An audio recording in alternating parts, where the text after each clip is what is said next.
Hello and welcome students. हमने पिछले video में डायमेंशनल एनालिसिस का जो टॉपिक है काफ़ी डिटेल में किया था, जहाँ पर हमने क्या सीखा था, किसी भी फिजिकल क्वांटिटी चाहे वो फंडामेंटल है या फिर ड्राइंग है, उनका डायमेंशनल फार्मूला लिखना। आज का जो हमारा टॉपिक है वो क्या है, जो हमने कल वाले वीडियो में सीखा था डायमेंशनल एनालिसिस, डायमेंशनल फार्मूले, उनका यूज क्या है। तो हमारा टॉपिक क्या है, use of dimensional analysis. Dimensional analysis के जो पहला यूज है या पहली एप्लीकेशन आज के वीडियो में हम पढ़ेंगे वो है कन्वर्जन ऑफ यूनिट्स। मतलब डायमेंशनल एनालिसिस को यूज करके हम यूनिट्स को कैसे कन्वर्ट करते हैं। जैसे फॉर एग्जांपल मान लो मैं फोर्स की बात करता हूँ, फोर्स के लिए जो एसआई यूनिट होती है वो होती है न्यूटन, और फोर्स के लिए सीरियस यूनिट होती है वो होती है डायन। तो अब हमें क्या सीखना है कि हम न्यूटन को डायन में इस डायमेंशनल एनालिसिस का यूज करके किस प्रकार से कन्वर्ट कर सकते हैं, या ये कहते हैं कि न्यूटन और डायन के बीच में क्या रिलेशन है वो हमें निकालना है। तो दैट में भी एनी यूनिट्स, ये तो एक कॉमन एग्जांपल लिया अपन ने कि जैसे हमें मान लो न्यूटन को डायन में कन्वर्ट करना है, तो इस प्रकार से कोई भी यूनिट हो जिसको हमें एक सिस्टम से दूसरे सिस्टम में कन्वर्ट करना हो तो हम डायमेंशंस का प्रयोग करके यूनिट्स को कन्वर्ट कर सकते हैं। अब यूनिट को कन्वर्ट करने के लिए देखो जो बेसिक प्रिंसिपल है वो क्या है, conversion of units is based on q is equal to n1 u1 is equal to n2 u2। इसका प्रिंसिपल ये है। अब यहाँ पर देखो q क्या है, q is magnitude of the physical quantity. Physical quantity की मात्रा, उसका परिमाण है। q is magnitude of the physical quantity. n1 क्या है, न्यूमेरिकल वैल्यू है।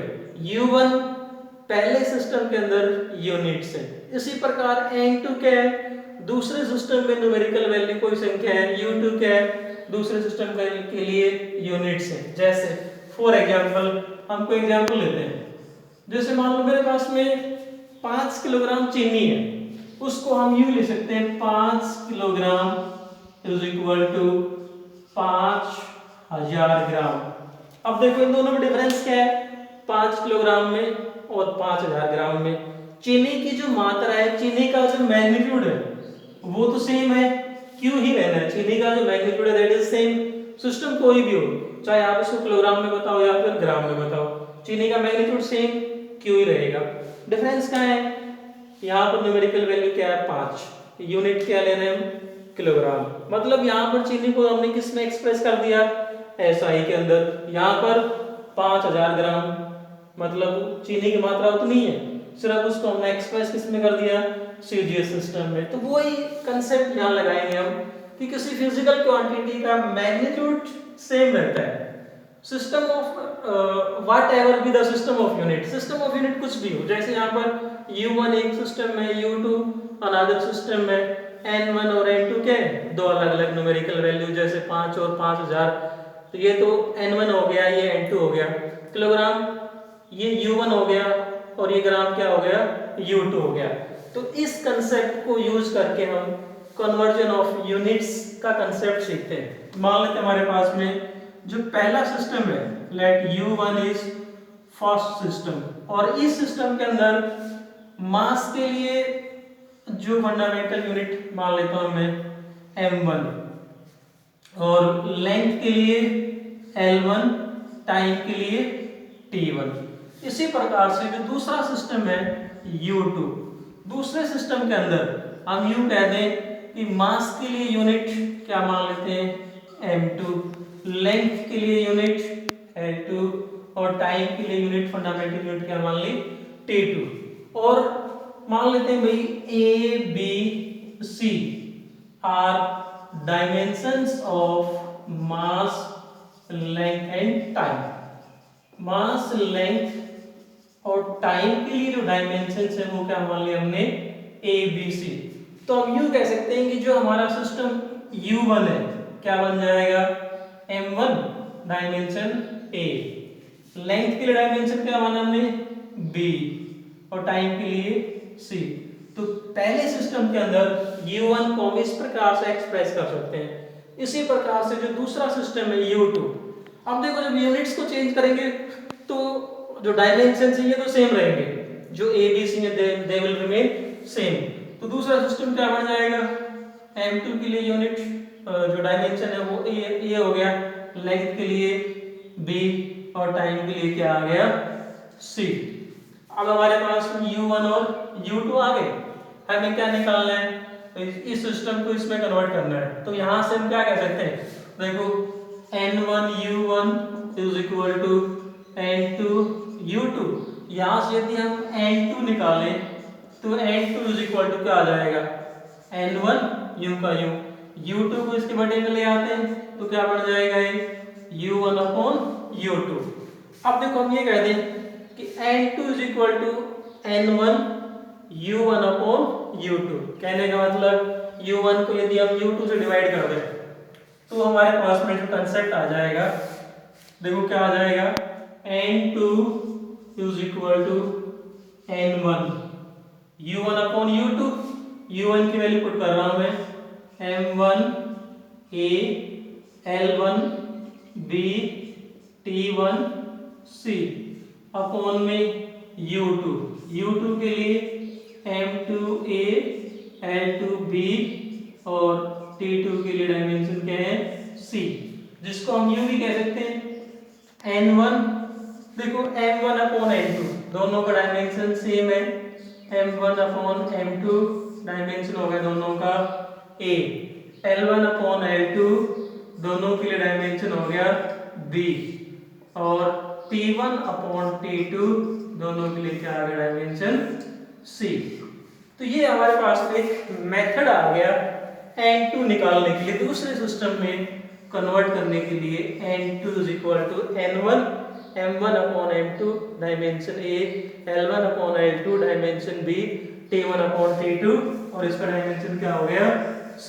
This is the method for converting system of units. अब इस सिस्टम ऑफ यूनिट्स को इसके अंदर यदि हमें m1 l1 t1 m2 l2 t2 ये पता हो तो हम क्या कर सकते हैं, यूनिट्स को कन्वर्ट कर सकते हैं। फॉर एग्जांपल जैसे हमने शुरू में एग्जांपल लिया था फोर्स के लिए, मान लो हमें न्यूटन को डाइन में कन्वर्ट करना, suppose we have to convert newton into dyne, suppose we have to convert 1 newton into dyne, हमें 1 न्यूटन को डाइन में कन्वर्ट करना है।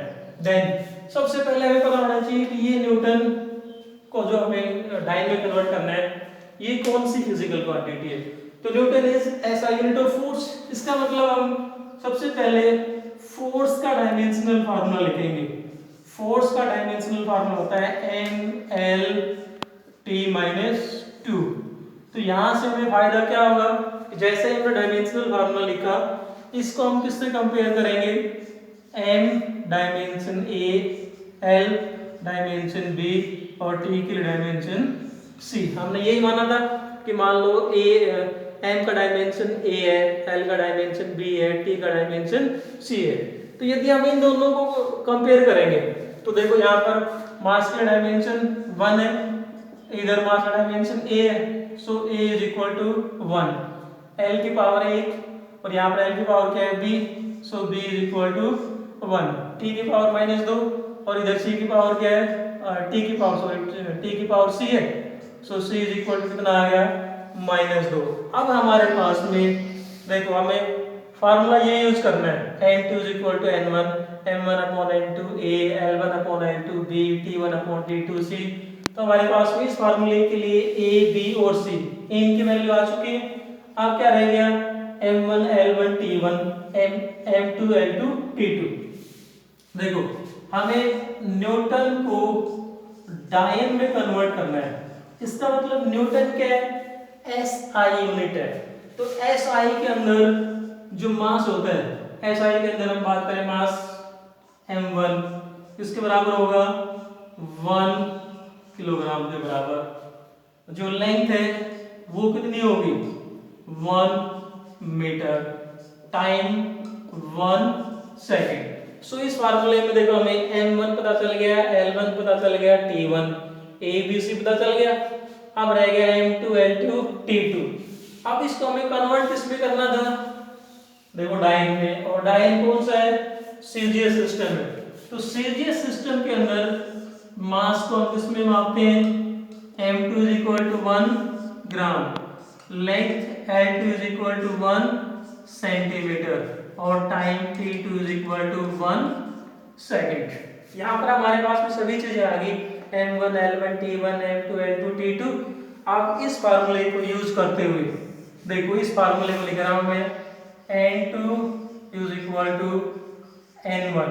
उसी फार्मूले को मैं दोबारा लिखता हूं, n2 = n1, m1 upon m2, dimension क्या है इसके a, l1 अपॉन l2, इसके डायमेंशन क्या है b, और t1 अपॉन t2, इसके डायमेंशन क्या था c। अब देखो सभी की वैल्यू पुट कर देते हैं। अब इन यहाँ पर सभी की वैल्यू पुट करते हैं। देखो सभी की वैल्यू, किस किस की वैल्यू पुट कर दिया हमें, n2 = n1।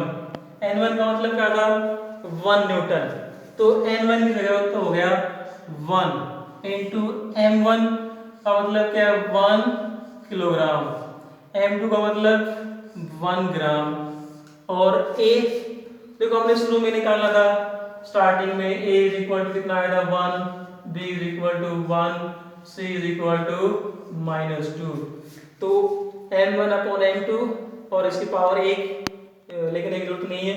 उसी प्रकार से l1 1 मीटर अपॉन में 1 सेंटीमीटर, और पावर कितनी थी इसकी 1।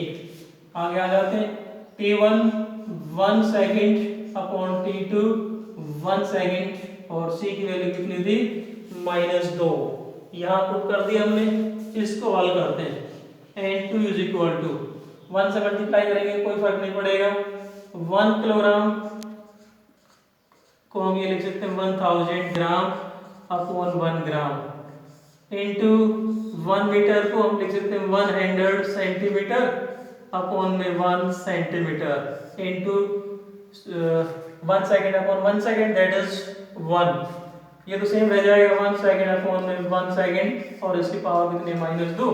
यहाँ से मिलेगा कि ग्राम से ग्राम कैंसिल, सेंटीमीटर से सेंटीमीटर, सेकंड से सेकंड कैंसिल, क्या बचेगा n2 = 1000। तो ये रहा 1000 को हम ये लिख सकते हैं 10 पावर 3 इंटू 100, इसको लिख सकते हैं 10 की पावर 2 इंटू 1 की पावर -2, 1 की आप कितनी पावर कर दो 1 ही आएगी, तो n2 = कितना आ जाएगा 10⁵. सो हमने क्या किया, n1 क्या था 1 न्यूटन, और n2 कितना आ गया 10⁵. So we can say that 1 newton = 10⁵ dyne. This is the relation between newton and dyne. ये था हमारे पास में कंसेप्ट कन्वर्जन ऑफ यूनिट्स। अगली एप्लीकेशन करेंगे हम नेक्स्ट वीडियो में। सो अगले वीडियो को देखने के लिए सब्सक्राइब माय यूट्यूब चैनल और बेल आइकन को जरूर प्रेस करें ताकि आपको आने वाले वीडियोस की अपडेट्स मिल सकें। Thanks and keep on watching.